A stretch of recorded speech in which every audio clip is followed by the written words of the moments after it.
Salutations, you beautiful boppers and poppers out there in the listening world. No, we're not coming back into the middle of the training arc. We're not coming into the murder mystery. No, this is actually going to be something a little bit different because I'm feeling inspired, and this is going to be one of the first, just like in animes, those movies where you're like, where the hell is this in the timeline of things?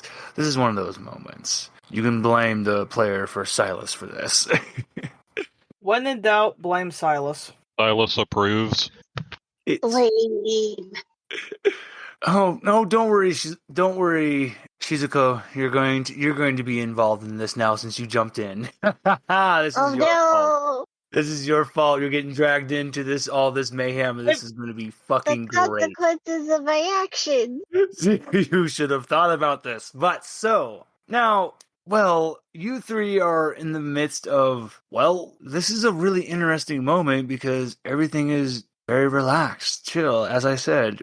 When is this in the moment of the timeline? We don't know, and I ain't gonna tell you. But it's actually the celebration for Yokai Town because they never got to have their March of the 100 Yokai Festival. So this is what's going on in Cloud City, and god damn it, Kane made sure to grab you three because you three are coming for this. Because Kane promised them to sit in the spot that Raiju was going to be sitting in. Ooh. Mm-hmm. It's a. I accidentally. Well, no, I purposely drunk that like fate liquor of Raiju's. The Oni brand sake. So good. I don't remember if I had it, or if I did, I definitely don't remember. Tastes so like it's destiny. Probably really strong. And oh boy, oh wow, things are just so good. You all are going. You're getting closer to Cloud City, and no, you're not. Silas, what did you do this time? Muffin button. No muffin button. Oh. Your muffin's gone because me. You monster! You're just in a white void, just like white. Everything's white, and you can't even really get a good look at him. Your actions are bad, and you should feel bad. Well, my name is Boogie, so of course my actions are bad, and you can go right to hell, you son of a bitch. I will never feel bad for what I do. You. Not yet. Not you. I remember that other little shit outside of Shizuko. I remember you. I'll always remember you. Little fart is like gulp. Oh, no. Let's just say I made a special song talking to the person who runs you. They'll remember me in due time. The name's Boogie. And you three are really fucking my shit up, and I don't fucking like it. Well, I don't fucking care. The words of my friend, I'm gonna kick your ass. You know, I was expecting so many other things to be said to me right now. Like, Celeste, I anticipated that, but you, wow, wow. Nobody messes with my muffins. You see a muffin in his hand as he slowly just bites it. You my muffin bastard. Button now. Well, my dad. Well, you could say my father's a piece of shit, so I don't really mind being called that. He eats more of the muffin. I stabbed my dad in the face and fused with him. I'm sorry, who's your father? Oh, now you want to ask me questions. I thought you were so mad at me and you told me to fuck. Okay, you know what? Fine, I'll play your little game. You already met my dad. I meet a lot of people's dads. You have to be more specific. He's the one you got that little cheat from that gave you all the little powers and shit you have now. Celeste's face just kind of blush. Yeah, he's the one that said you had nice cans. And from a distance, you just hear a, ha! Motherfucker. Of course he'd be close by. I'm going to slap the shit out of both you and your father. I want to punch him in the face and try to take the muffin.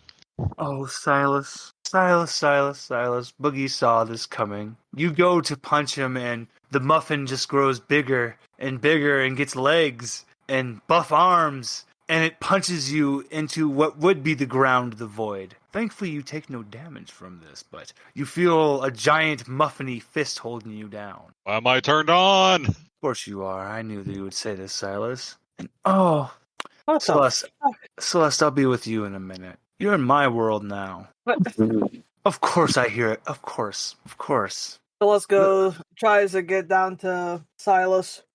I'm so sorry for doing this to you, but this is going to be one of our premium special episodes. So, Do what you gotta do. he literally. So, God damn, I feel so dirty for doing this.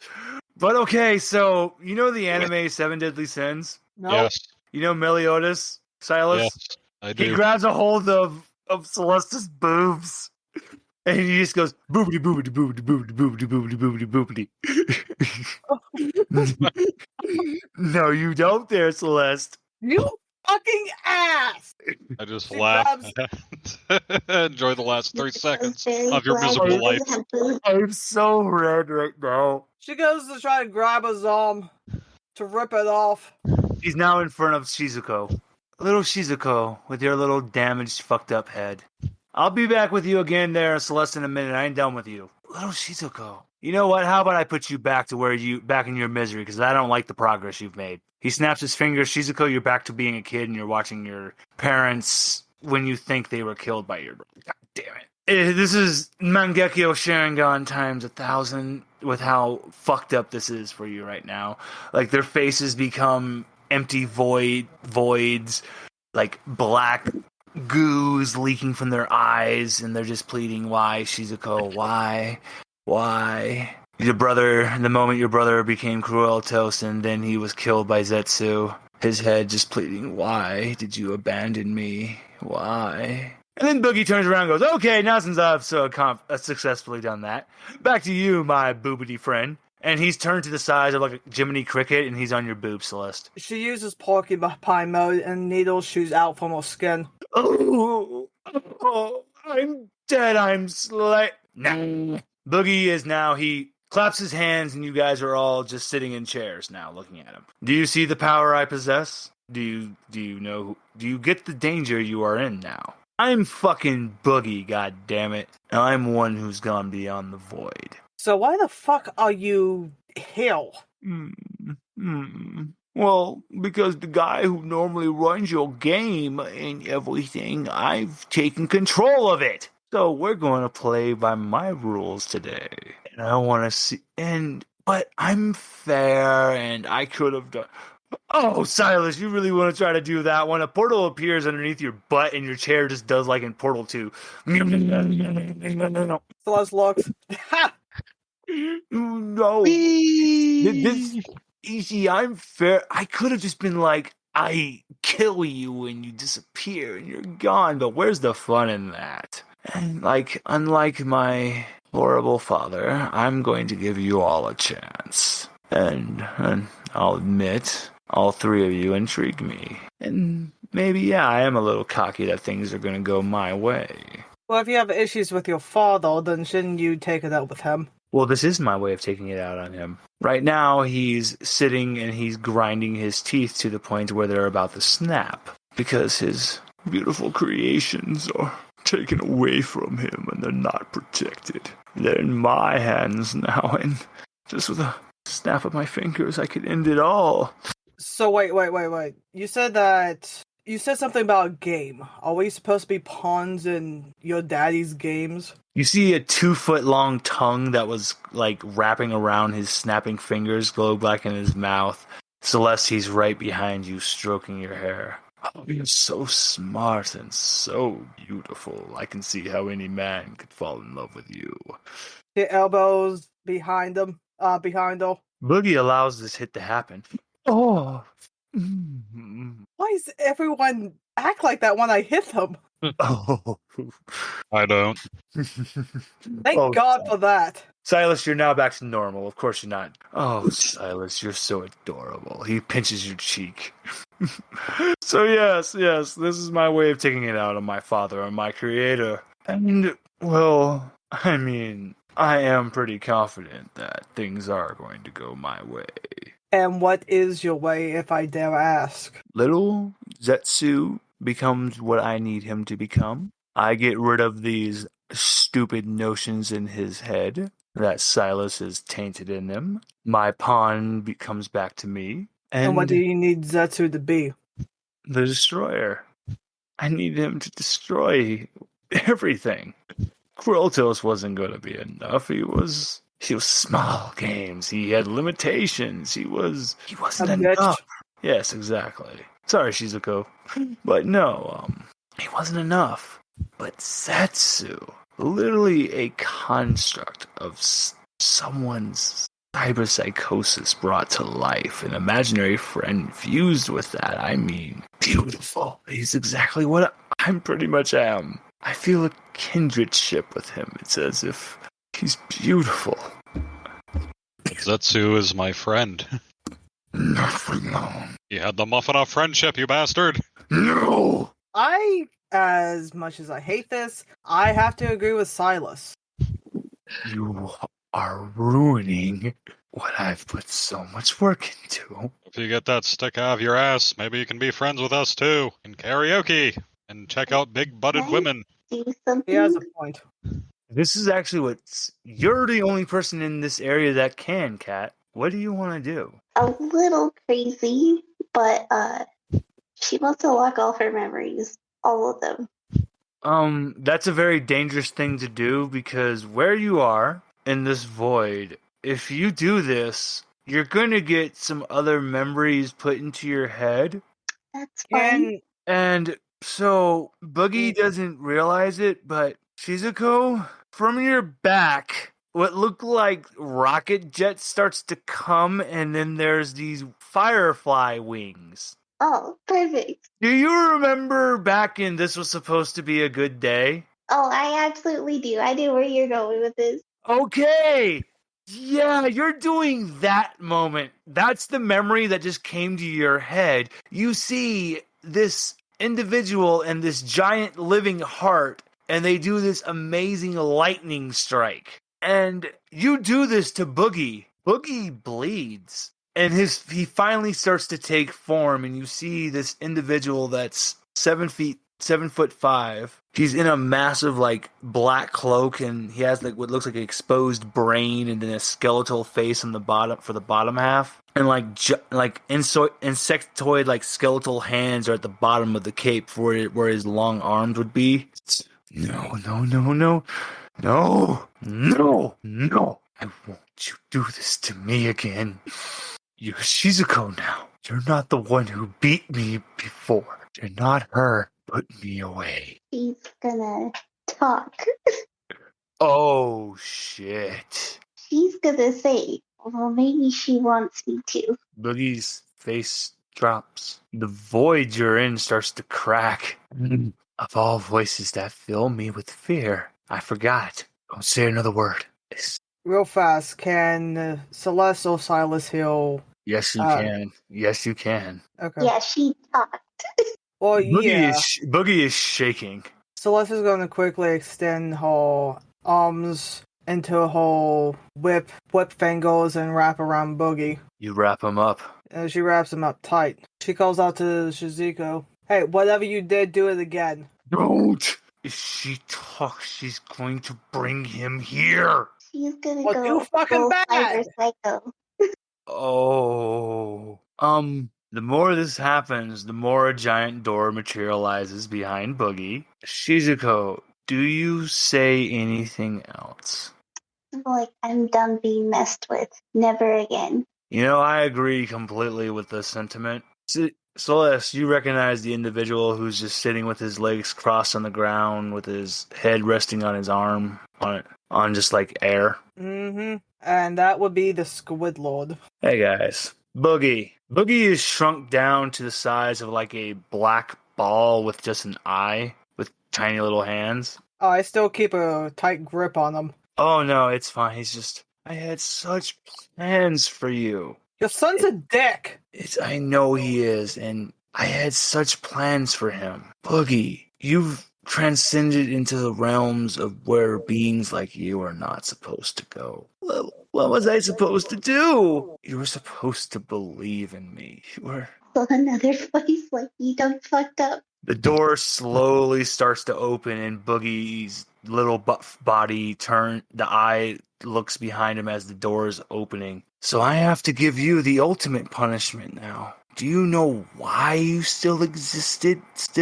Why you weren't just gone? Why other characters don't exist? No. gotta go back, Boogie. What was I? You were just supposed to wait. This punishment is reserved for the boastful, for those who would wish to become the GM. Goodbye, Boogie. No, I can't go back. As these black tendrils start to just wrap around Boogie. Silas wants to, I reach into my tunic and I pull out my emergency muffin. I draw a little heart with my finger on it and I throw it at him, hoping that he can understand why Zetsu is starting to change.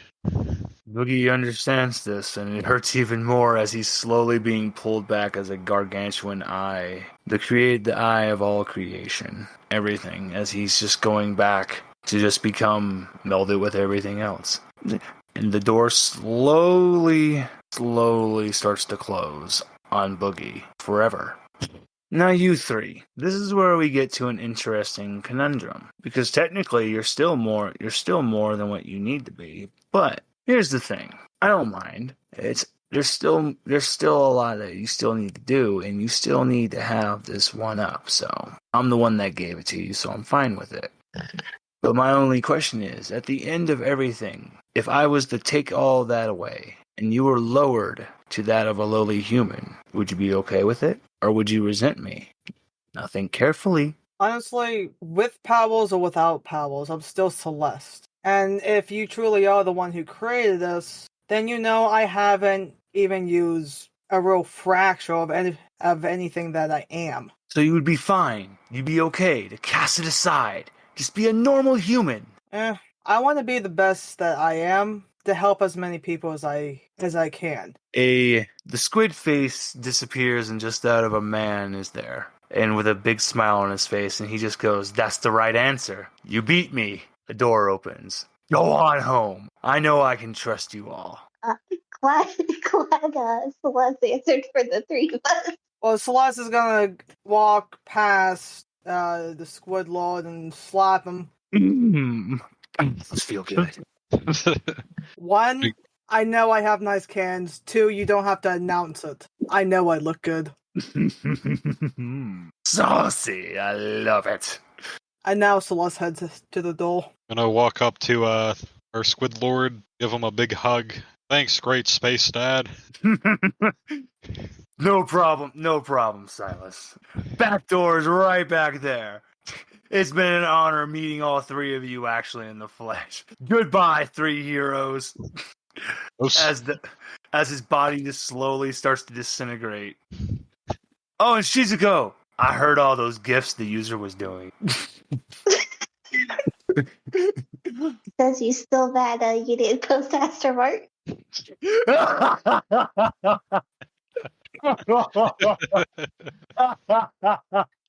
As you three appear, Kane is like frantically looking around and he's looking under a fucking rock like, guys! You three appeared, he's just, I was not looking under a rock like you would be under this. Celeste tackles him. He just holds you tight. She gives him some smooches. You know, this is a fantastic surprise, but where did you three go? Oh, we got kidnapped by a god creature? Something. He fucked up. Yeah, he royally fucked up. Wait, Kane looks at Shizuko like, did you just talk? Yep. Yes. Yep, she talks. I don't have to read the mind waves anymore. Kane's just, what did I miss? Celeste is going to kiss Kane on the cheek. I'll explain it over drinks. Well, this is fantastic because the festival's just starting, but... Shh. Drinks. I got groped. I need alcohol. I met my great space dad.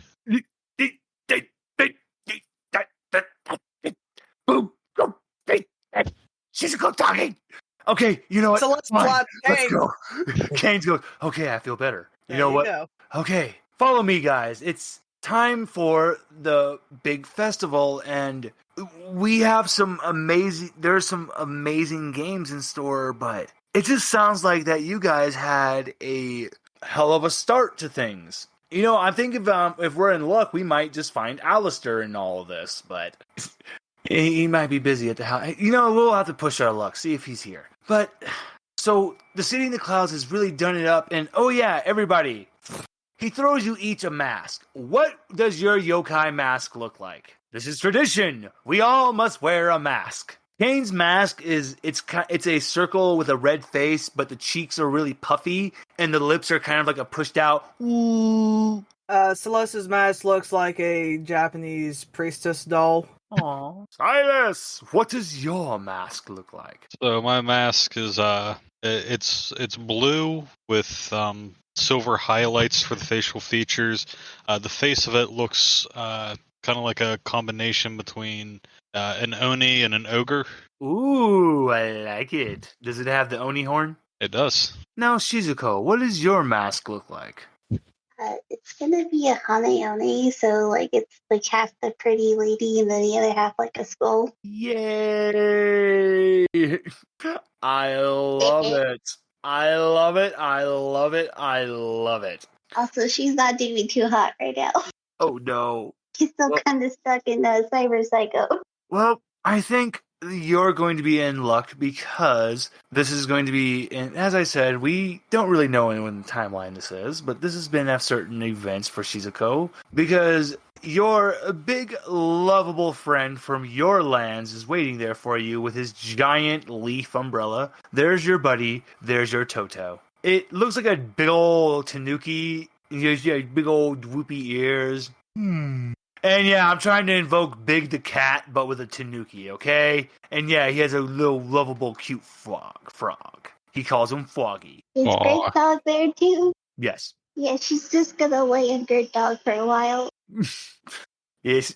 Okay, Toto knows exactly what to do for Shizuko. It's comforting time. And so Shizuko will be doing that for a minute, but Kane is going to drag Silas and Celeste because I have been waiting for this because it's time for the really fun part of the competition. There is what is called the battle cooking.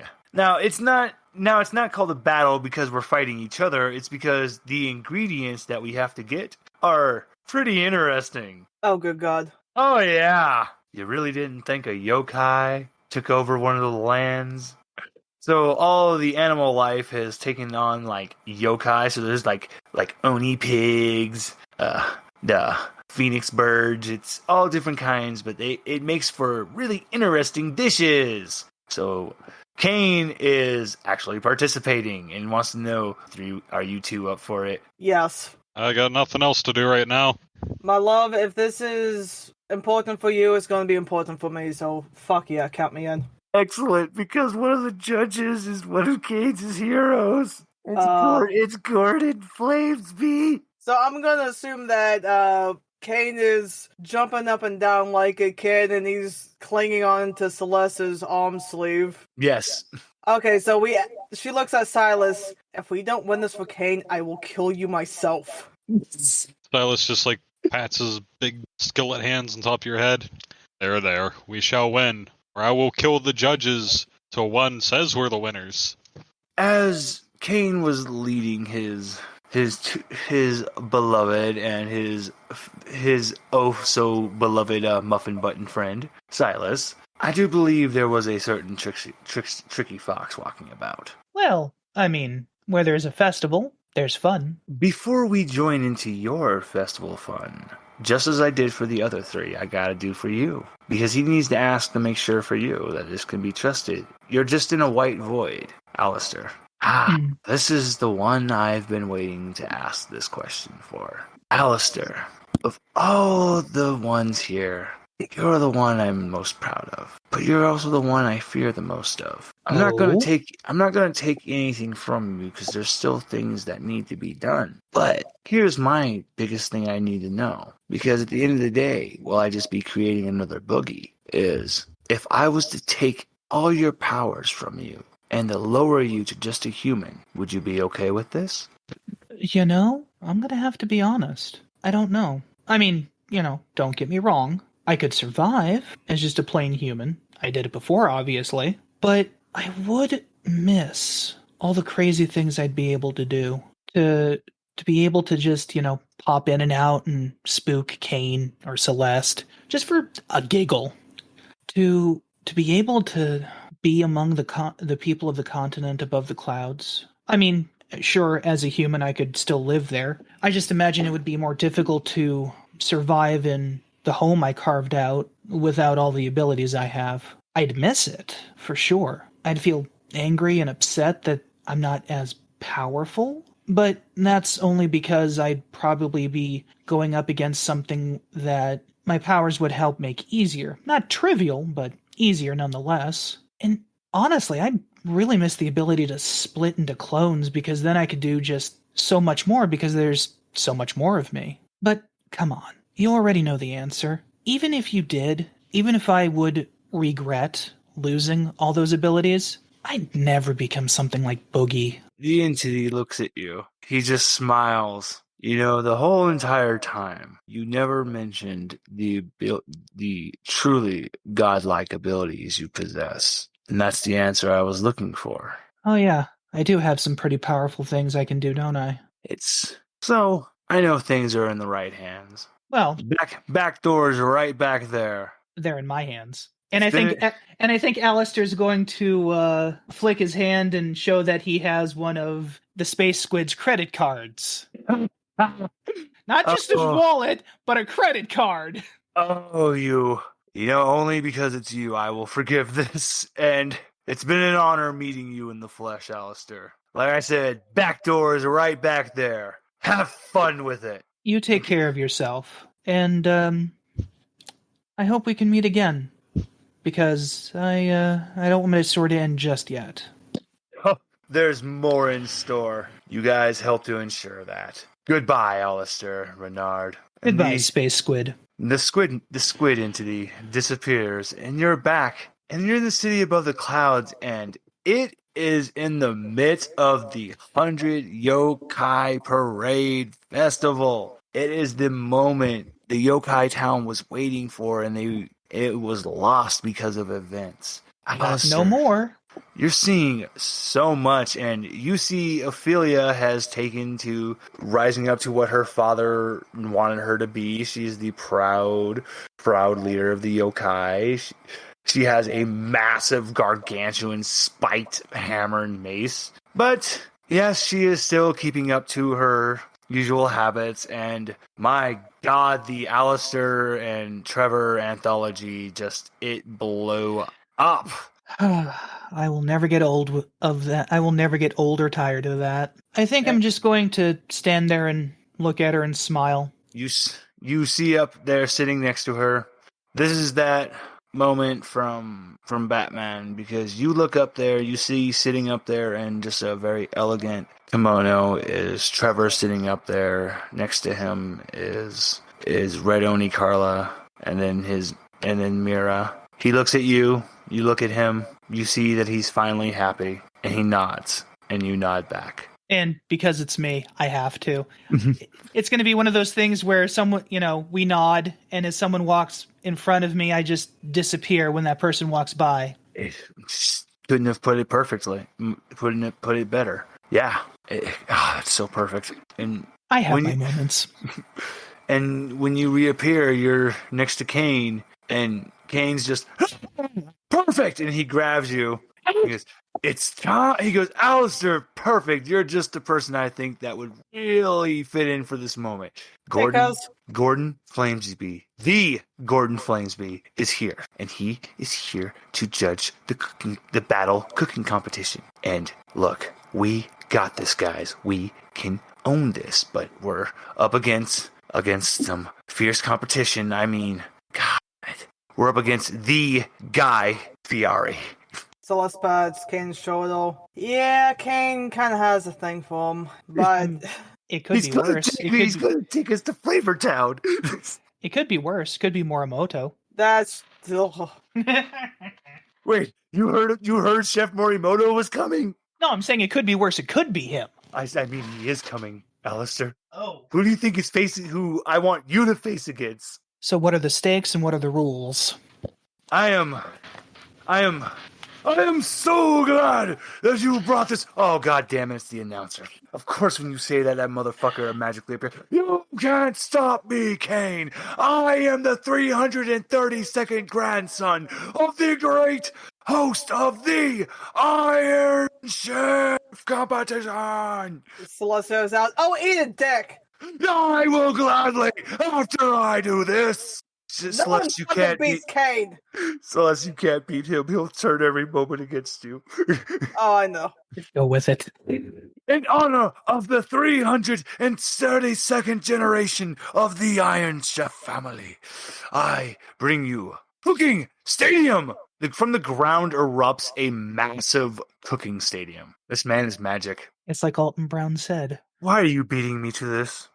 I watched the original Iron Chef when Food Network first came out, and I loved Iron Chef America when it was Mark Dacascos as the chairman's nephew and Alton Brown as the announcer. You recognize the joke I was going for with that. And Be the joke anyway. what I was leading up to following this is next to you, Alistair, you notice he has like a balding spot, but there's the Kappa hat. And then you notice his little beard goatee combo with his glasses. Hi there, this is Kappa Brown. I love it. I love it so much. They have the best Iron Chef. Yes. I've been waiting for this, and Silas gave me an excuse to finally do this special. Yay. You're welcome. This is going to be one of our first premium contents. Oh, This is going to go a little bit longer than the typical hour. So, yes, this is going to be this is one of our first full-on movie specials. Oh, Kat, yes. Yes. Do you know what that is? oh dear. My Only face Chef hurts. Mike I know is the microwave. Yeah. I've been watching a lot of Iron Chef, Dad. Oh no. Oh my god. So, guys, let me introduce all of the competition. I'm leaving all this in, by the way. This is what premium content is for. You get the full on behind the scenes. So, Kappa Brown looks at you, Alistair, and goes, I believe you want to know the rules and the stakes. I will happily explain that here in Cooking Stadium. Do go on. Silas is just picking his nose watching a butterfly. Kappa Brown just looks at Silas. It just goes. So these are the contestants for today. This is going to be good. This is going to be good. I wonder what I confuse that butterfly with. Oh God. This is Kappa Brown. Just Kane. Just there, Kappa. There. You'll get used to him. I figure with the way y'all are reacting. So here, this way this works is that each one of you will be facing one of our very extinguished Iron Chefs here in Cooking Stadium. The stakes are well, of course, we're not betting anything of money value. We're betting something of massive, tremendous honor. Shrugs his shoulders. Honor. The right to cook side by side, Gordon Flamesby. Oh, Oh, that would be a massive honor. Well, Now we have to win. absolutely. And you see, the dish that you will be preparing with him is a dish that no other mere mortal could ever hopes to prepare, because it is with a certain fish that is called, it doesn't even just have a name, it's just called another. Another. This fish is always, when it swims, it's swimming at the speed of light. Ooh, wow. There's a lot that goes to preparing another, and Gordon is the only individual that can actually catch and even hope to prepare this dish. So, to get the honor to cook it with him would be, Kane's just drooling like, I want. Easy there. Celeste is gonna whisper on Kane's ear, we got this. For you, we got this. Because Celeste is a massive foodie, and she loves Kane's cooking so much. So, Kat, I need you to actually voice a certain character for me. I bet Kane makes some good chicken. Oh, Because the one that's going to be cooking, the one that's the judge that's prepared for you, Kappa Brown is just looking so depressed as he has to read this off. The Sultan of Slams and Spices, the man who'll get the pepper with the driver that brings the pile driver, representing the Enchanted Forest areas. I give you Rothgar and his manager, Nix. Oh no! You thought you were ready. You thought you could prepare against my spices and my culinary sauces. But I have come. No one is ready for what I have done. I am Rothgar. And you see a massive gargantuan, like, dragon humanoid with, like, a championship wrestling belt around his waist. And, Kat, can you describe Nyx, please? So she is in full plate. It's a little odd fitting because it was not originally meant for her. She's got like a pixie cut of mousy brown hair. She looks bored as shit, and also that she potentially wants to rob people. And her goddess is Timora, which she's gonna save, but she doesn't know anything. She's like, "Oh, by the order of Timora, something, something. Let's do this." I'm so happy I got to do this. Oh dear. I hope you're ready, because I'm going full ham with this, Eric. I am. Like, not to interrupt on the recording again, but I'm just trying to get myself out of a low mood, and again, I apologize for all of that. I really think No, I you're might. fine. You're giving me time to write. I think I might be able to do that for you with this next moment. I think so. I mean, you've done a wonderful job so far. Oh god, I'm crying already. Oh, good. I was ready for this because god, I have to. Oh god, I'm so happy for this moment. So for you, Alistair, because it's a Monday, I hope you know where I'm going with this. I'm not sure, honestly. Fall out of my chair. Is Monday. Is it Oh, Monday- no! Is it Monday Night Raw? Appears to be No. what No. appears to be a child being held by a teenage girl, like a little baby, like a toddler. Well, hi there. My name is Solomon. Ha ha ha ha ha ha ha ha ha. Are you ready to get to what down with my spices now? Ha ha ha ha ha ha ha ha. Not What? where I was thinking it was going. I was thinking Garfield because he hates Mondays. No, I think Sean would be dying right now. Oh dear. This is Solomon from Fictional Heroism. He's Solomon Grundy. It's a Monday, so he is a baby. That Born makes perfect on a sense. Monday. Yep. So this is Solomon Grundy, held by and with his handler. Fuck, what is her name from the library? Fuck. The only one I can think of is Greta. Yeah, that's actually her. Oh, Yeah, this is Greta holding Solomon. fictional hero Eli's girlfriend, actually. Yeah. So Or actually, well, yes, but I mean, Greta and Eli are a couple in the Allyverse, our superhero universe, and their relationship gets complicated when we apply the fictional heroism rules and backstory to them. And So you notice the little toddler has the chef hat and is all dressed up. He goes, "I'm the Iron Chef of the spooky world." Ha ha ha ha ha ha ha ha ha ha ha ha ha ha. sounds fun. And then that's when you notice like this big, massive, like this dog looks like it's a combination of like a Tibetan Mastiff and a wolf put together. Well, I'm Whoa. sorry, a Tibetan Mastiff and a damn it, what's the so it was the dog that Hachiko was, Japanese Akita. Hachiko? Oh yeah, It's Akita. So, and this is when you notice that this is like the size of a dire wolf meets a Tibetan Mastiff meets a Japanese Akita. And you notice it has like a little voice box on it. And he goes, "Calm down, Hachiko." Ha ha ha ha ha. Oh dear. Looks like I'm have a bit of things ahead of me. And this is now for you, Sam. I thought long and hard for Celeste. Oh Mhm. my. And this is so if one of our good friends named Bessie listens to this, they're going to know immediately who I'm trying to invoke for this. Oh shit. Apparently so does Sam. No, if bestie, my bestie was in culinary school for 6 years, and we have watched a lot of cooking shows together. We're both food cooking junkies. Go on, my love. Oh God, I'm so just okay. Wait till Silas, because this is gonna link both Silas and you together. Celeste, standing in front of you, because I'm gonna do this at the same time. Because these two Iron Chefs are a tag team. Ooh, Celeste's getting tag teamed. So for you two, representing the holiday world, is a minotaur and what looks like a bum. Oh no. He has a hobo stick.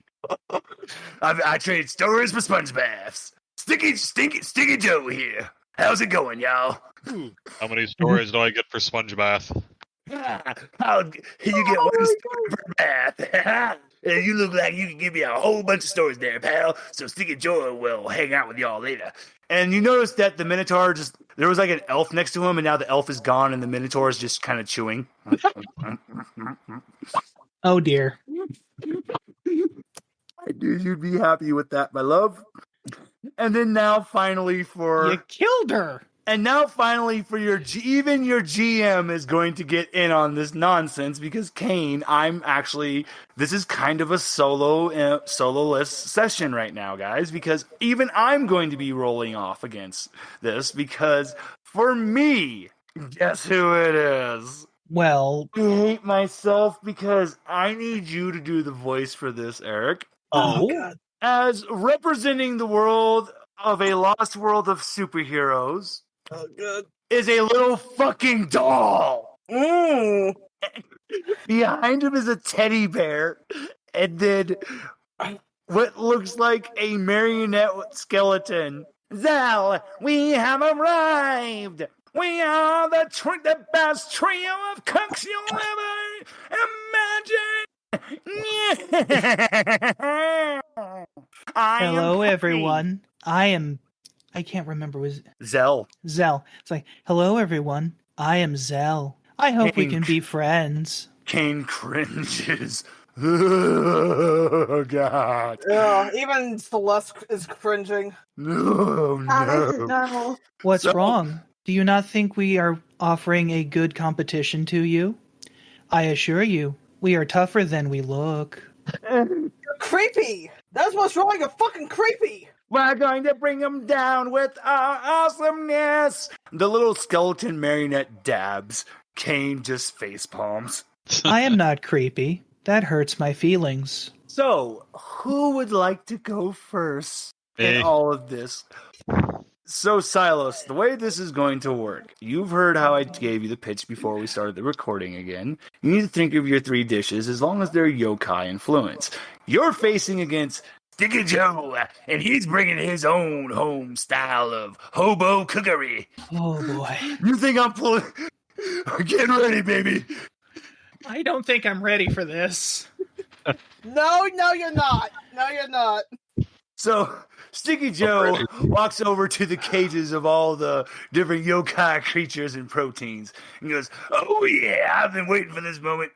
I'm going to show y'all all my different kinds of cooking and trickery here. I'm going to make my special cream chip toast. But it looks like I ain't got the right type of meat here normally for it. So, what can I substitute there for it? I would run. A hobo is making shit on a shingle. I don't trust that as far as I can throw it up. Good man there, Mr. Sal. I like you a lot. I'm going to trade you a sponge bath later. I'm very sticky. Please, no. That's creepy. Sticky Joe. Sticky Joe. Yes, the living marionette in monotone, who speaks in monotone, just called the hobo creepy. The hobo just winks at a camera that no one else can see. Sticky Joe is the best fucking character, David, that you have ever made All up. of a sudden, Sticky Joe just has a sponge, and he just squeezes it, and it just leaks suds and water. Touching Sticky Joe is like touching the sticky, dry pop in the bottom of a can. That's literally, Like, I'm talking movie theater sticky. I've worked at a movie theater, Sticky. I know what you're talking about. Dude, God. I'm dying. So, Nixie just cringes. So, for the protein, for his variation of hobo shit on the shingle on the fire top, he's gonna make a very special au jus. For this au jus, but there's no flour. There's no flour to be had. There's only this strange like flour protein that looks like it's screaming. And a mandrake? Yeah, exactly. But just plucking it isn't enough. It's as if you gotta shock it. Sticky Joe just leans over and goes, "Hey there, little plant, can I get you to grind you up into what would be like flour?" And his breath leaks out and the plant just falls over. That'll do it. That'll do He it. silenced the mandrake. So I got my flour for my toast now, and this will help me make my bread and my au jus. And now he's not going to get for like would normally be. Cause I'm trying to remember. It's corned beef. There we go. Normally it would be a corned beef, but he's going to be exotic, and he's actually going to go for a poultry. I thought shit on a shingle was like either ground beef or like leftover like chewy No, steak that got rehydrated. It's corned beef in a cream sauce. Yup, Oh, he's that's actually really hard he's part. going for the traditional World War I variation. Shit on a shingle is very famous from All Quiet on the Western Front. They all fucking hated it. They fucking despised it. I mean, it's corned beef. Then again, the only corned beef hash that I've had is from a can, which reminded me of dog food, both in smell and look. Oh, Yeah. that's what it is. Because all they had were cans. I'm so happy that you mentioned the potato because he does have to get a potato. And this potato is actually animated because I believe, is it the Omonjaku that is the walking umbrella? Is it the umbrella with the eyes? Hang on, let me look that up. I I don't know the name of. Jaku is the priest one. Sorry, it's so basically this potato is the variation of the umbrella with the eyes. Okay, that's the Kase Obake. So this would be Or the Kasa Obake. This would be the Spudo Okabe. He's just, "Hey there, little guy, I'm gonna need you so I can make my hash." And once again, it's just the smell that emanates from Sticky Joe just makes the Spud go, "Ugh." And then finally, instead of a corned beef, he's going with a poultry. Now, normally because you actually mentioned it's the blade that slices the wind. It's the Kito.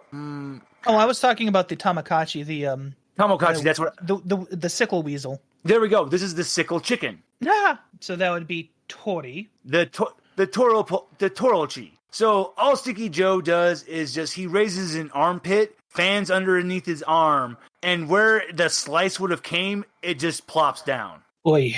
Sticky Joe And already got some cheese. So he gets to cooking, and he's preparing his first dish. Now, Silas, this could be anything you want, as long as it just has some form of yokai twist to it. Okay, so Silas had thousands of years of just kind of bullshitting until he got the call to find his destiny. So he did experiment with cooking with local flora and fauna. So the first thing that comes to mind is, you know what? I'm going to make pixie bites with actual pixies. I love it. So Silas goes to wherever the pixies are, and he reaches out his hand. He makes it shimmer a little, because pixies like shiny things. And as they're drawing in, he gives a quick little crunch. Then he carefully pretty much uses their bodies as like mushroom caps, so to speak, and stuffs them with it. oni pork haggis, shiitake mushrooms, and just the slightest hint of soy sauce. I love it. It's magnificent. Hey there, boy. Oh, you look like you really know what you're going to do. I'm going to look like I'm going to need to do my secret. Need to put in a secret ingredient. You see, I got here a can of some neurocabe beans. Literally Of course you would have beans. beans. And for those who don't know, neurokabe are literally the yokai that are just plaster walls. So these beans just look like walls with faces. And yeah, these are the neurokabe beans. And it's just a can of beans over an open flame. He's a damn hobo, okay? And going with theme from this, because I imagine you went ham with your Sticky Joe hobo-ness, he looks around and he finds a pie cooling on a windowsill and just steals it. I mean, as you do. You see a little old lady just go, ah, as she shakes a rolling pin after him. Yeah, I got here a pie. So like Sticky Jane. I'm falling out of my fucking chair. You okay, Brian? Once again, this is all only possible because Silas's player told me about Sticky Joe. Silas, what have you done? I'm crying. Stinky He Joe's revealed bad his culture. most powerful character, is Oh. what he did. Oh my Much. god. You know what? Stinky Because Joe is the ultimate duel monster. so Oh God. okay. Now for the final part of this competition. I just need you to roll a d20 for me, David. Okay. Oh god. No. I'm crying right now, ladies and gentlemen. Like I said, I was planning to go just full ham with this. Oh, do we get like a performance? Do we have This is performances? no. Hold on, I got this. Just tell me the number, and I'll let you know. 5. So you're cooking against a fucking hobo. Do you really think I mean, you got to be resourceful out there. So I'm going full ham with this, ladies and gentlemen? I was just being an asshole with the rolling. Because oh dear.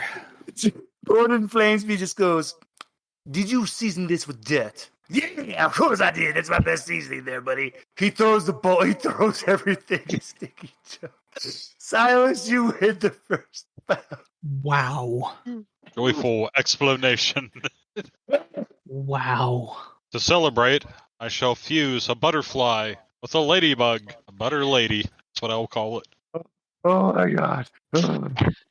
Alistair's trying to figure out what the Oh. benefit of that is because the ladybug can already fly. Now it's prettier. The ladybug is just, I'm perfect! So, to keep this up, my face is going to die, but I have this next. You should be on camera, Brian. No. Yes. No. Yeah. Yes. And join us. I Join mean- us, my love. I'm on camera and you know how much I hate how I look. Oh god, it's just amazing. I look like the poster Come child on. for birth control, so you should Oh, probably shut be up, on here. I mean, if we can Come force on, ourselves to be Yay! on camera, Hey. That's my hand. breathe. Oh man, you got the gamer glove. Yes, my Oh. love. Now, going to the next person is Nixie. Hey, not Nixie, I mean Cat. Hello. He's not going to survive. No, I'm not, because Nope. He's playing rough. you thought you were ready. You thought you could stand against this transcendence that is Rothgar. But I am in the flesh, ladies and gentlemen. I'm back, and I bring the greatness that I am. And I have prepared my dishes already. And I gotta say, just collapsed in the midst of like Rothgar's butt cheeks was a tanuki. That poor Tanuki. He was just with a mighty collapse. It's unconscious. To witness the mightiness of my cookery. This is when some benevolent god just gives Nixie like a fucking ability to just put a cover over Rothgar. Just y'all aren't just no. She's gonna do that, and also because they're all distracted, she's gonna rob everyone. Oh my god, my face hurts. Yeah, she's technically a paladin, but she was a thief. Nixie, Silas, you find yourself with where your jacket's gone. You have no idea, and how the fuck they stole it. You're still just wait out. Oh dear. You're missing some money. Nixie's that good. Not my jacket. It had my reserve muffin. Yeah, like I said, she never missed any role. My manager is amazing. Don't die on me. Yeah, take this away. Take it No, away. Take it no. away. Take the seat away. You dying. You're laughing so hard it's glitching out your screen. Yeah, I God, know. this camera's like on its last run anyway, but still, it's worth it. You broke the matrix. My face hurts so much. Oh, mine too. So I'm trying not to Jeez. smile because I would feel like an idiot by smiling too much. So I'm there with you. she's gonna make 3 dishes from three like inspired by three different yokai, Mm-hmm. and none of them have meat because she didn't know about meat in where she was, like the timeline she was from. So the first one's anarazushi, which is the fried tofu and like soy sauce with a vinegar rice in the middle, accompanied by like spring onions, fish cake, and a genmaicha tea. I love it. I love it so much. You know, I can't do it. I'm not going to be cruel because Shizuko puts all this all in Gordon when he's just, this is, you're amazing. The way you work this dish. But then he looks at Rothgar's and you see the thing is, he didn't actually cook anything. He knocked out the Tanuki, but when it woke up, he forced it to sign into his tag team. Oh, God. And he just ground up some protein shake. Oh, Christ. It's just a protein shake.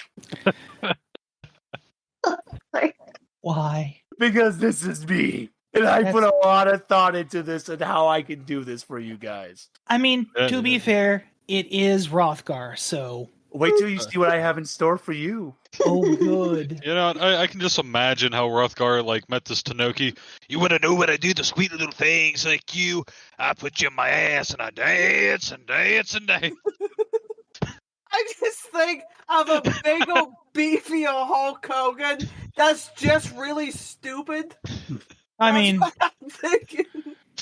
That's what Rothgar is. Yep. I used to love watching wrestling. Can you feel it? Can you? Please, get out of my kitchen. Okay. Oh, yeah. And now, oh, God. Oh my god.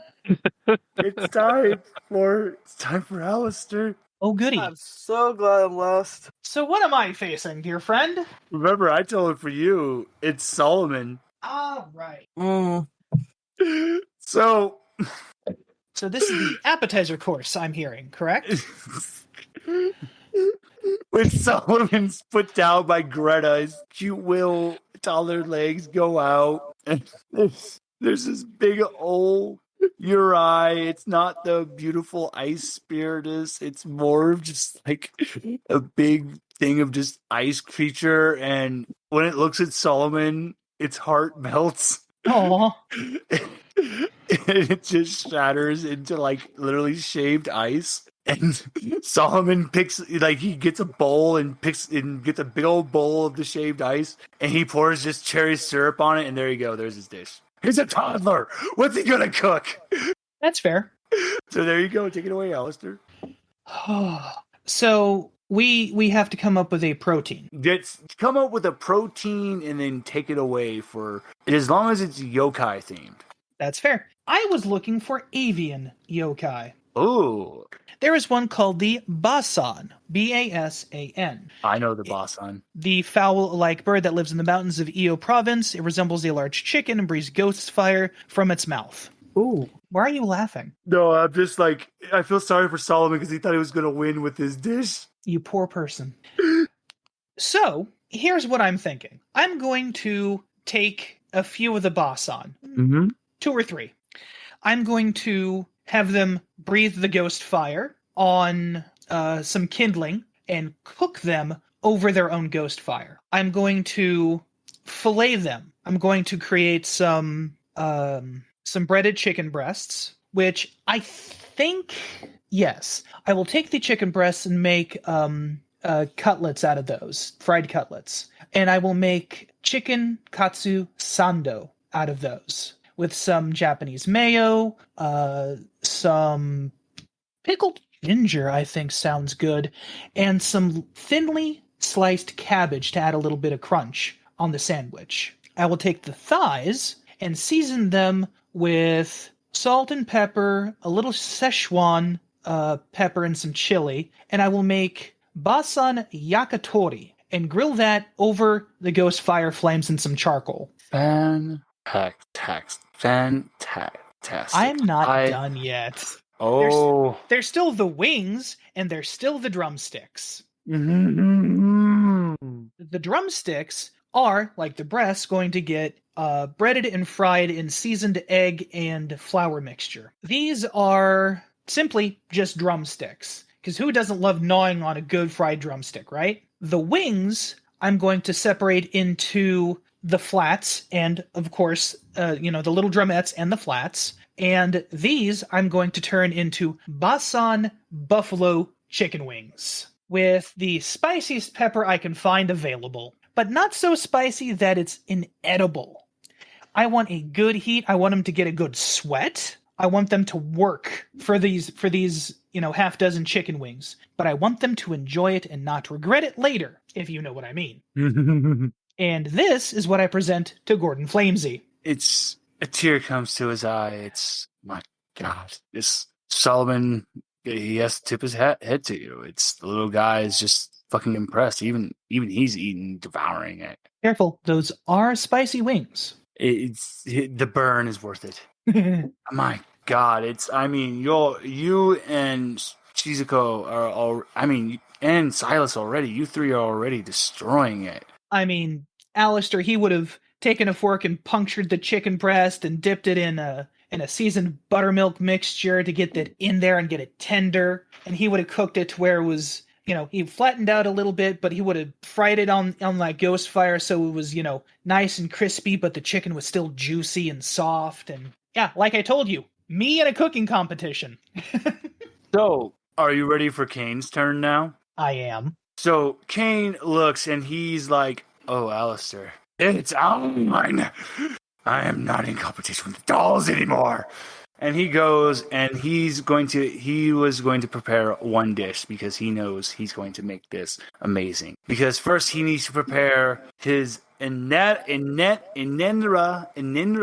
Katsu cutlet. The Inenra is a Japanese yokai that is composed of smoke and darkness. So Kane outstretches his arm and he just goes to just smacking this shadow up until he's able just to get a big hunking chunk of shadow down. For his katsu cutlet. And he starts breading it and preparing it. And he goes, now I need the perfect rice. And he goes to the prepared grains, which are the Nopara Bo grains. These are grains that, the Nopara Bo, it's the faceless man, so this is the faceless grains. Oh. They literally look like heads that have no faces. So spoopy. The flavor is just intense and insane. It goes perfect with the Inenra. But still, he is not done because for his buttermilk, of course he's going to prepare his own buttermilk. So he went out and he sunk after the Gashara Dokoro cow. This is what looks like a skeletal cow, but somehow... I was going to say the Gashara Dokoro is that giant skeleton. Yeah, this is a giant skeletal cow that somehow has udders. And he milks it, and he gets a special vinegar that is prepared by the Bakaneko. And using the Bakaneko vinegar with the Gashara Dokoro cow, he makes the Gashara Dokoro buttermilk. And he dips the Inenra and makes the Inenra katsu cutlet. And he fries it in a special oil that is got from the depths of the ocean from where Whale Moon King. This is a special oil because it never dirties. It is able to be used for life. Uh-oh, we lost Silas. I'm sure he'd be back. He's just because he was using a mobile hotspot.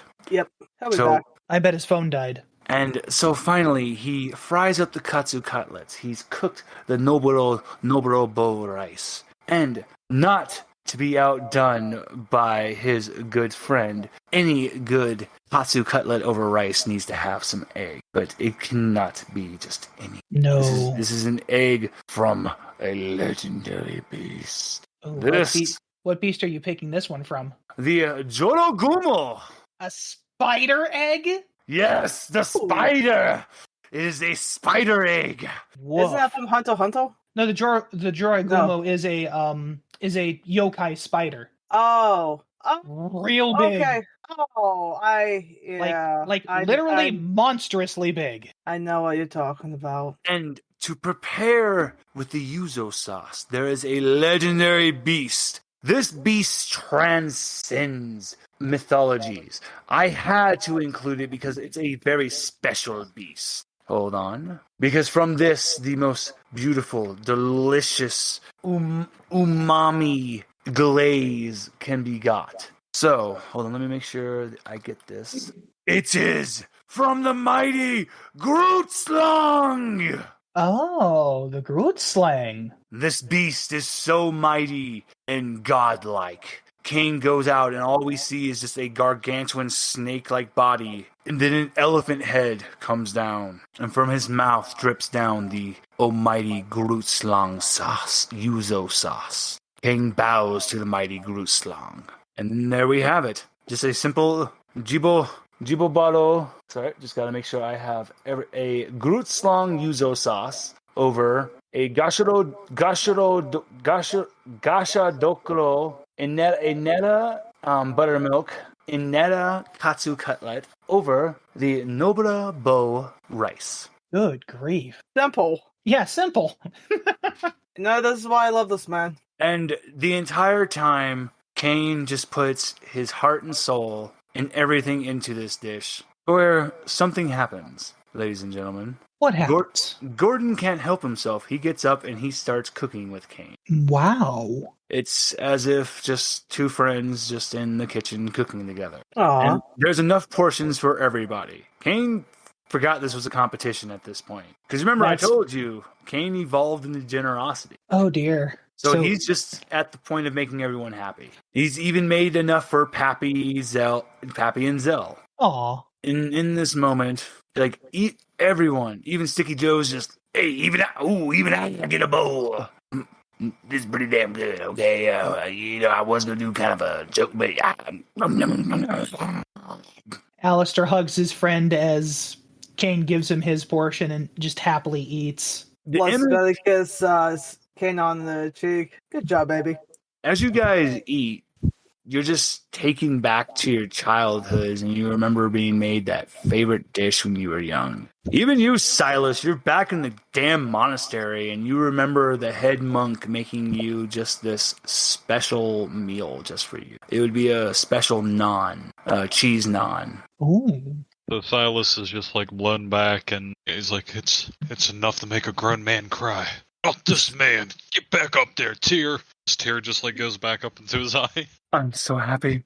I understood that reference. I love that movie so much. I love that movie so much. So, just give us a goddamn. Yeah, dude.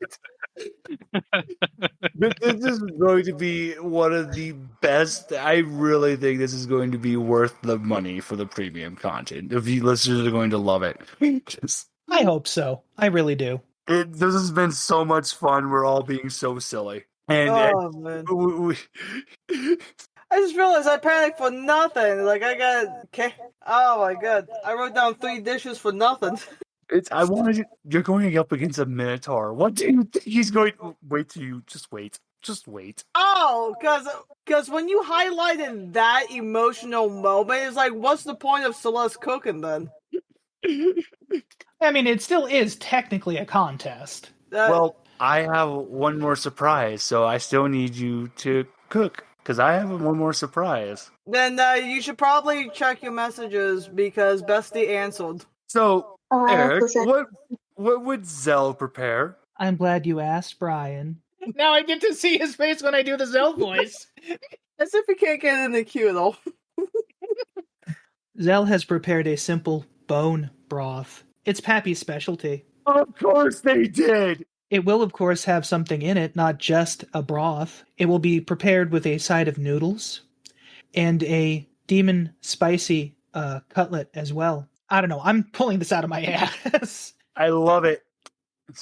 So I can't do the voice long. I have to plot things out for that, so it makes sense. But scripting. I get exactly what you're going for. This is great. So I have taken a demon boar and I have slaughtered it. I have tenderized it and I have put spices on it. They're very spicy. And then I've breaded it and fried it. I am particularly proud of the bone broth being Pappy's specialty, as he is a bone puppet. I thought it was funny. Ha, ha. Gordon's so scared and terrified. He's just terrified to eat the dish. And I need to know how each one of you guys react to this, because that picture I just posted in the Discord channel, listeners, I posted a picture. How do you... It also probably doesn't help that the steam from the bone broth soup makes kind of a skull shape as it wafts up. Yeah, he just pushes that aside. Yes, delicious. Oh, I'm not eating that. So Nope. the entire time this has been happening, this golden fish shape has been swimming at light speed. And because of how fast it goes, a piece of it comes off and another one is born. Hence the name Another. Oh. After each one of you guys cooked, a small piece of another has been curiously approaching you guys. How does each one of you react? And it's shining golden. It's gold. So actually, wait, here's a better picture of how they appear. Ooh. That's literally what's approaching you curiously. Shizuko's So- gonna offer to swim around above. I was actually thinking of doing similar with Kat, except I was going to offer it a little piece of food. Yeah? I got a question. Intrigued by it. Yes, Silas? So, because Silas has total recall and he's pretty much a god, like, is he able to keep track of its movements? Easily. Cool. So, And- go ahead. I was going to say, you go first. Okay, so I want to create a little mini pocket dimension so I can create a whole little pocket dimension full of these fishies. They're pretty and Silas likes them. As it's swimming around you, a small piece of another goes towards the pocket dimension. And yeah, that'll just happen. As it's flying at light speed, just more and more breaks away, and a massive school of another forms in your pocket dimension. Oh. Now, each one of them happily is reacting to you. This is important because when you look at your cooking stations, there's now golden cookware. Ooh. And we got the golden cards from Animal Crossing. That's what's up. Well, these are the only items that can cook another. And hold on, I have to make sure I get what Gordon Flamesby looks like properly. Oh, I wrong one. Where you doing that? So Silas just realizes to be better prepped. He's like, man, I cooked a lizard person for nothing. Oh well, it's not going to waste. Learned this recipe for how to spit lizard roast a person? lizard person from a half orc. Oh dear. The lesson is the story. We don't talk about that story. Gotcha. Shameless. I will admit it was delicious, though. My Oh, face dear. hurts. My face hurts. You know what? We'll worry about what he looks like later. It's just what's more important about it is what is happening. I want you guys to think of how, because another may look like a fish, but it's more about your imagination when it comes to cooking another, because it takes on whatever you want it to be. Living that light speed. Feels perfect about my neck. But we come to our last and final bout, which is between the Minotaur and Celeste. Oh dear. The Minotaur. David, you know the Minotaur too. Okay, so I was told this is how the voice has to be, so Oh boy. So Silas was debating on fusing this thing with something, but after looking at it, he's like, yeah, there's nothing more that I can do to this that nature hasn't already done. Oof. the Minotaur walks over to all the yokai creatures and just lets out this mighty saying. Guys! What? Now I'm gonna catch all you! Oh boy. I'm gonna catch them and love them and just treat them with all the kindness in the world. Oh Christ have mercy, it's George. Thank you, you do exactly. No, I'm Oh, sorry. yeah. I will Oh, love yeah. him and pet him and call him George. George. I will call him my friend. Don't forget to squeeze him. I'm going to call him Joe. Hey, Oh. that's why I got the name Sticky Joe. Because you're sticky and your name is Joe and you're my friend and I love you. He just plops a piece of raw, suspecting meat. It's just a slot. You suspect that is not creature.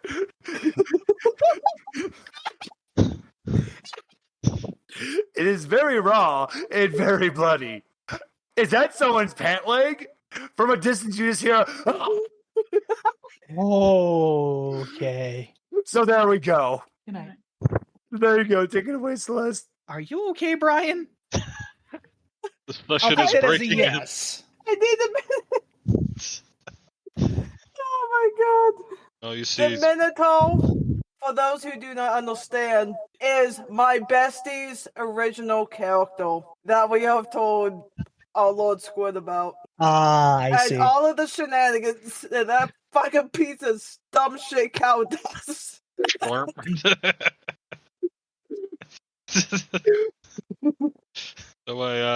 So while they're composing themselves, Silas is in the corner eating the leg of a poor dead lizard person that he roasted. Oh dear. Oh my god. Thank you, Silas. Alright, You're welcome. Oh. so quick question. Is Celeste cooking her wonderful proteins, or does she away. already have the golden fish? You can so the fish is just watching right now. Take your protein, what you were originally going to do. As you notice that the Minotaur looks over at you as it's sucking in what looks like an elf's foot. Oh! Oh, I knew that boy. elf. Fuck that elf. He deserves it. Is that his other leg? Oh, he's getting more of these elves? You'll never know. Okay. I'm glad, honestly. We don't talk about that elf. Okay.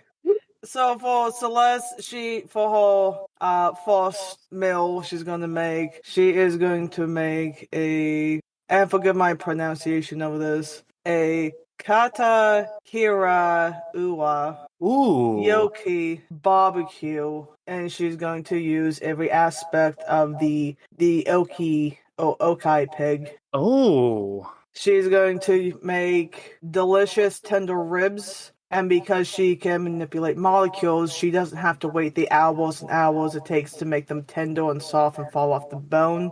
She's going to make crispy pork rinds with the skin. She's going to make sausage with the rest of the body. She's going to make a full delicate barbecue, and she's going to make a delicious savory barbecue sauce with the blood of the pig and all the techniques that Kane has taught her how to cook since they started dating. Because Kane is actually teaching her how to cook.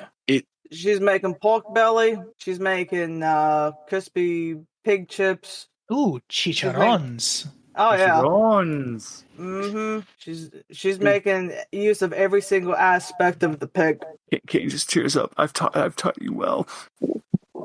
It's Yum. just I did this for you, my love. it's just so perfect. It's just the Iron Chefs are easily defeated.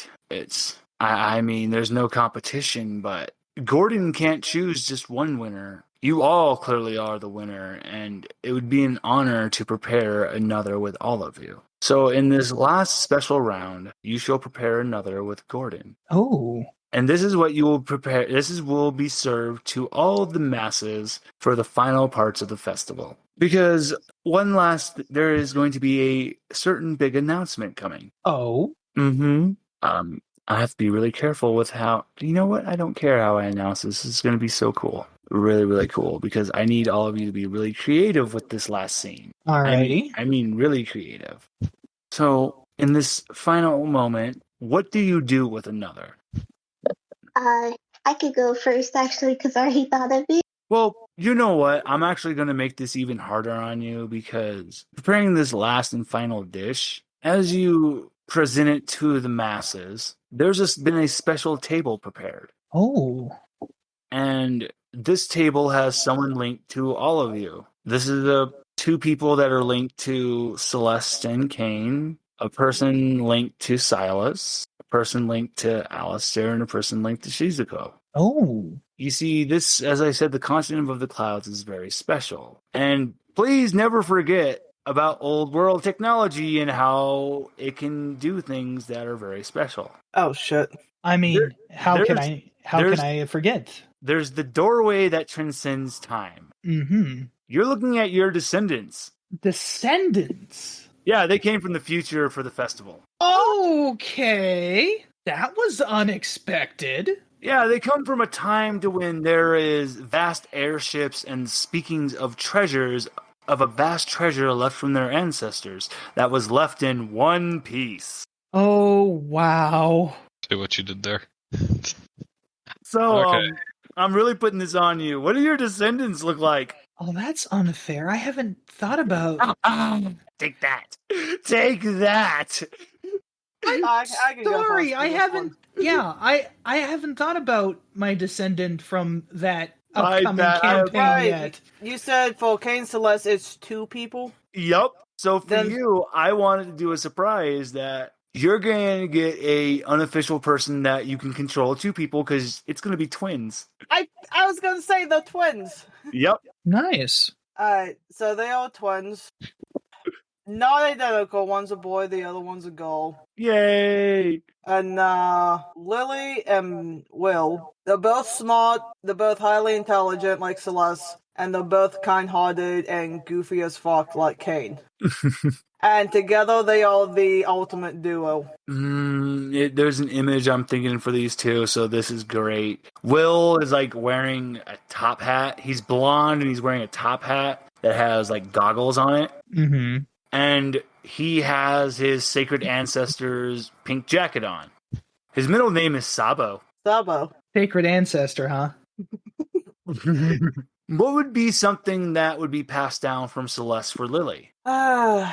Honestly, it would probably be the flower hair clip that Kane made for her when they were kids. She's always kept it, and it was always her most prized possession. It was always her most precious object. That little flower hair clip that Kane made for her. You know, Shizuko, I'm still gonna hold this for you, Kat, to hold in the future. Your descendant Asahi, is it Ahahi or Asahi? It's Or Asahi. Asahi? So Asahi looks like your typical ninja, just all dressed up. All you can see is their eyes. I was gonna say he's got like the samurai look. Excellent. And Alistair, I know you're not ready yet. Silas, what would a descendant of Silas look like? So I'm gonna say that this descendant, her name is Olivia Coleon, and she's 7 foot tall. Skin is like gold, and her eyes sparkle like diamonds. She has a big ass, and Silas has a thing for big asses, so that's the joke we're going with. His only weakness, and you just see this like kind-hearted, this big smile on her face. Like her smile just melts all your troubles away. I love it. And then it's god damn it, good job, man. Nice. And then finally, Alistair, I'm going to put you on the spot. Let's see, a descendant for Alistair. Especially considering that this descendant is going to be the one that I'm going to be playing in that campaign. Oh, gosh. Well, obviously, they're a kitsune. Screw it. She is a rather tall figure, about 6'5". That's probably because of the digitigrade fox feet that she has. She has 2 tails. She's powerful in the ways of kitsune magic, but hasn't yet grown to where her sacred descendant, to use your terminology, is. She has Alistair's original mix of red and white hair, with the ears as well. More red with the white tips. She keeps her hair in a short bob cut. She has inherited his purple fox eyes. And she's wearing hakama, a very pirate-styled corset that accentuates certain womanly features, let's say. And she has 2 katana by her side. Lastly, taking inspiration from you again, she is wearing a very familiar dark blue, almost purple, long sleeveless coat with the Kitsune kanji on the back. I'm so happy. Is Suta. Sutaa. And I love Suto already. And we're gonna go back to Shizuko as the garb opens up. What do we see? So she's gonna look a lot like Shizuko, so she's gonna have the eyes of Shizuko's mom, which is red eyes. Like I said, she's wearing like kind of like samurai-ish armor, but like more made for travel, less for like full protection. And she is going to have a subspace sword. Based on, sorry, I forgot I was supposed to talk. She's gonna have the sword based on the Kusaragi no Tsurugi.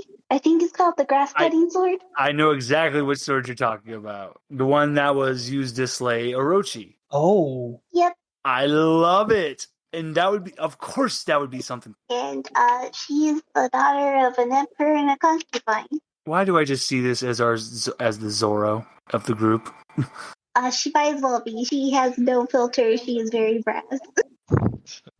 I love it.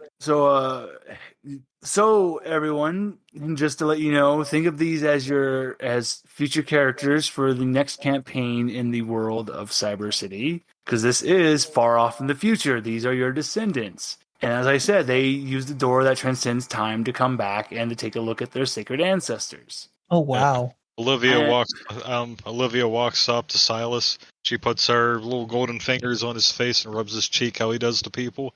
I like you. I know she got the lament configuration hanging from her waist too. I love it so much. Yes. And I honestly, this is one of the best endings I can think of, is you guys sharing this amazing meal that with your descendants.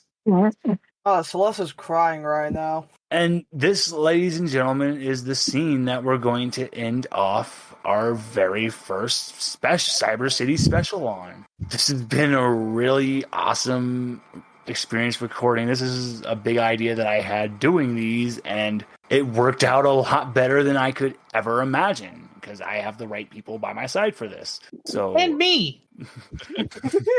I'm that guy. So thank you, everyone, and get excited, because the next one we do will be an Alistair one, because it's going to be the beach special. Gotta have that beach episode. So thank you, hell yeah. Thank you, everyone. Bye bye.